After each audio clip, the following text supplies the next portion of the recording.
ուզում եմ դիմել այն եպիսկոպոսներին և քահանաներին, ովքեր այսօր հանդես են գալիս կաթողիկոսի դեմ և խոսում են եկեղեցու նորոգման մասին։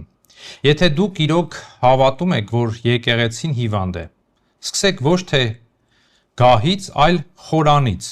ոչ թե ուրիշին ներկայացվող պահանջներից, այլ Աստծո առաջ անձնական ապաշխարությունից։ Սկսեք ոչ թե մեղադրանքներից, այլ ձեր մեղքերի խոստովանությունից։